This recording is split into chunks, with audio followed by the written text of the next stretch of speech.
നമസ്കാരം.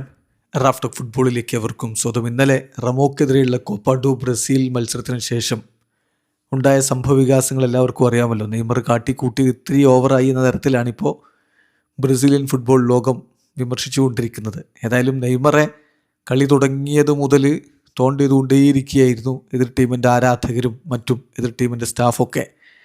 അപ്പോൾ അതാണ് കളി കഴിഞ്ഞ ശേഷം നെയ്മർ തിരിച്ചു കൊടുത്തത് എന്നുള്ള വാദവും കുറവല്ല.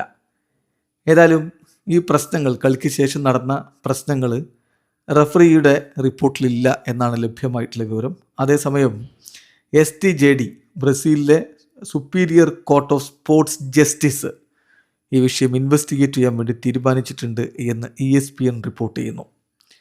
അപ്പോൾ റഫറിയുടെ റിപ്പോർട്ടിൽ ഇത് ഉൾപ്പെട്ടിട്ടില്ലെങ്കിലും കോടതിക്ക് നേരിട്ട് തന്നെ ഈ വിഷയത്തിൽ ഇടപെട്ട് കാര്യങ്ങൾ ചെയ്യാൻ പറ്റും. അപ്പം ഇതിൽ ഏറ്റവും പ്രധാനപ്പെട്ടൊരു കാര്യം, നെയ്മർ ജൂനിയർ ആ മത്സരത്തിൽ ഒരു അസിസ്റ്റ് കൊടുത്തു, ടീമിനെ വിജയിപ്പിച്ചു, ടീം ക്വാളിഫൈ ചെയ്തു. അതാണല്ലോ ഏറ്റവും ഇമ്പോർട്ടൻറ്റ്.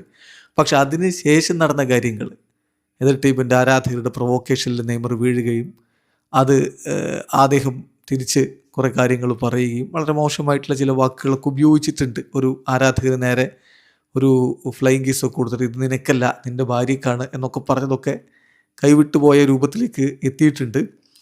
ഏതായാലും മാർസലോ ഡോവൽ മെൻഡസ്, അദ്ദേഹം അറ്റോർണി ജനറൽ ഓഫ് STJD ആണ്, അതായത് superior court of sports justice ആണ്. ഓൾറെഡി ഇതുമായി ബന്ധപ്പെട്ടിട്ടുള്ള ഇമേജസ് കളക്ട് ചെയ്തിട്ടുണ്ട്.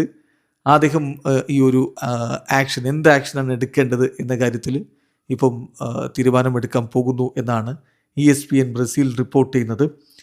അതോടൊപ്പം തന്നെ ഇത് ഒരു പ്രശ്നമായി മാറുകയാണെങ്കിൽ, നെയ്മർക്കെതിരെ വിധി വരികയാണെങ്കിൽ എന്തായിരിക്കും ശിക്ഷ എന്നുള്ളൊരു ചോദ്യമുണ്ട്. 1 മത്സരം മുതൽ 6 മത്സരം വരെ അദ്ദേഹത്തിന് വിലയ്ക്ക് വരാനുള്ള സാധ്യതയുണ്ടെന്നാണ് ESPN Brazil report. Assuming any conduct contrary to discipline or sports ethics, അതാണ് അവരുടെ article 258 of the CBJD, Brazilian code of sports ജസ്റ്റിസിലുള്ളത്. അപ്പോൾ അത് ബ്രേക്ക് ചെയ്തു എന്നുണ്ടെങ്കിൽ നെയ്മർ ജൂനിയർക്കെതിരെ ഇത്തരത്തിലുള്ളൊരു നടപടി വരാനാണ് സാധ്യത. അതുപോലെ തന്നെ റമോക്കും ആ ക്ലബിന് മൊത്തത്തിൽ നടപടി വരാൻ സാധ്യതയുണ്ട് എന്ന് പറയുന്നു. കാരണം മത്സരം കൃത്യമായിട്ട് നടത്തുകയും അതിൽ സെക്യൂരിറ്റിയും മറ്റു കാര്യങ്ങളൊക്കെ നോക്കേണ്ടത് അവരാണ്. അപ്പം അതിൽ വീഴ്ച വന്നു എന്ന് കണ്ടെത്തുകയാണെങ്കിൽ അവർക്കെതിരെയും നടപടി ഉണ്ടാകും എന്നാണ് ESPN ബ്രസീൽ റിപ്പോർട്ട്. ഏതായാലും നെയ്മർക്കെതിരെ വലിയൊരു സ്റ്റേറ്റ്മെൻറ്റ് ഇറക്കി റെമോ.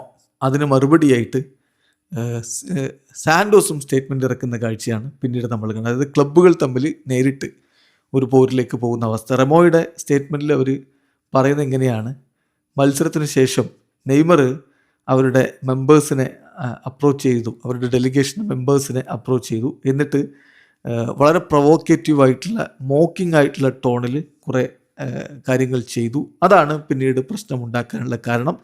ഇത് ഹോസ്റ്റ് ക്ലബിനെതിരെയും അവിടുത്തെ ഫാൻസിനെതിരെയും അതുപോലെ തന്നെ സ്പോർട്സ്മാൻഷിപ്പ് പ്രോട്ടോക്കോളിനെതിരെയും ഒക്കെയുള്ള ഒരു ബ്ലൈറ്റൻ്റ് ആയിട്ടുള്ള ഡിസ്റെസ്പെക്റ്റ് ആണ്. ഇത് ഒരു തരത്തിലും അംഗീകരിച്ചു കൊടുക്കാൻ പറ്റില്ല. ക്ലബ് ഡി റമോ ഈ ഒരു പെരുമാറ്റത്തെ പൂർണ്ണമായിട്ടും തള്ളിക്കളയുന്നു. അത് പരിധി വിട്ടുകൊണ്ട് ചെയ്തതാണ്. അത് ഫെയർ പ്ലേ, സ്പോർട്ടിംഗ് എത്തിക്സ്, ഇതിൻ്റെയൊക്കെ പരിധി വിട്ടുകൊണ്ട് ചെയ്തിട്ടുള്ള കാര്യമാണ്.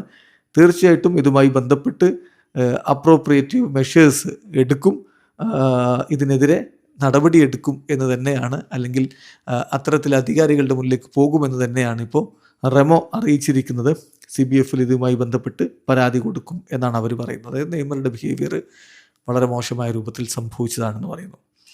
അതേസമയം മറ്റൊരു സ്റ്റേറ്റ്മെൻറ്റ് ഇറക്കി സാൻഡോസ്. അതിൻ്റെ കാരണം എന്ന് പറഞ്ഞാൽ റെമോയുടെ പ്രസിഡൻറ്റ് വളരെ മോശം ഭാഷയിൽ നെയ്മർക്കെതിരെ അധിക്ഷേപങ്ങൾ ചൊരിയുകയുണ്ടായി. പിന്നീട് അദ്ദേഹം അത് വിശദീകരിച്ച് ക്ലിയറാക്കാൻ ശ്രമിച്ചെങ്കിലും ആ സമയത്ത് പറഞ്ഞത് വളരെ മോശം വാക്കുകളാണ്. അപ്പോൾ അതിനെതിരെ തന്നെ സ്റ്റേറ്റ്മെൻറ്റ് ഇറക്കിയിട്ടുണ്ട് സാൻഡോസ് പൂർണ്ണമായിട്ടും വളരെ ഒഫൻസീവായിട്ടുള്ള സ്റ്റേറ്റ്മെൻറ്റ് ക്ലബ് റമോയുടെ പ്രസിഡന്റ് നെയ്മർ ജൂനിയർക്കെതിരെ നടത്തിയത് തള്ളിക്കളയുകയാണ്. അത് വളരെ മോശമായിട്ടുള്ള കാര്യമാണ്. കൂടാതെ സാൻഡോസിനെതിരെയും റഫറി അനുകൂലമായി നിന്നു എന്ന് പറഞ്ഞുകൊണ്ട് നടത്തിയ ആ ഒരു പ്രസ്താവനയും തള്ളിക്കളയുന്നു. സ്പോർട്സ് ക്രിറ്റിസിസം സ്വാഭാവികമായിട്ട് ലെജിറ്റിമേറ്റ് ആയിട്ട് നടക്കേണ്ടതാണ്, അല്ലാതെ ഈ പറയുന്ന പോലെ പേഴ്സണൽ അറ്റാക്ക്, അതുപോലെ തന്നെ പരിധിയുടെ സീമകൾ ലംഘിച്ചുകൊണ്ടുള്ള ഇങ്ങനെയുള്ള ആരോപണങ്ങൾ, ഇതൊന്നും അംഗീകരിക്കാൻ പറ്റില്ല. Santos FC will always defend its athletes. അതിൻ്റെ താരങ്ങളെ സാൻഡോസ് FC സംരക്ഷിക്കും. അതിൻ്റെ ചരിത്രത്തെ, അതിൻ്റെ ഇൻറ്റഗ്രിറ്റിയെ ഒക്കെ തീർച്ചയായിട്ടും ഡിഫെൻഡ് ചെയ്യും. In the name of transparency and image of Brazilian football എന്ന് പറഞ്ഞുകൊണ്ടാണ് സാൻഡോസിൻ്റെ സ്റ്റേറ്റ്മെൻറ്റും വന്നിരിക്കുന്നത്. സോ സംഗതി ഇവിടം കൊണ്ടൊന്നും തീരില്ല, കോടതിയിലെത്തുന്ന മട്ടാണ്. വീഡിയോ അവസാനിക്കുന്നു. ഫുട്ബോൾ ലോകത്തെ കൂടുതൽ വിശേഷങ്ങളുമായി റഫ് ടോക്സ് എത്താം.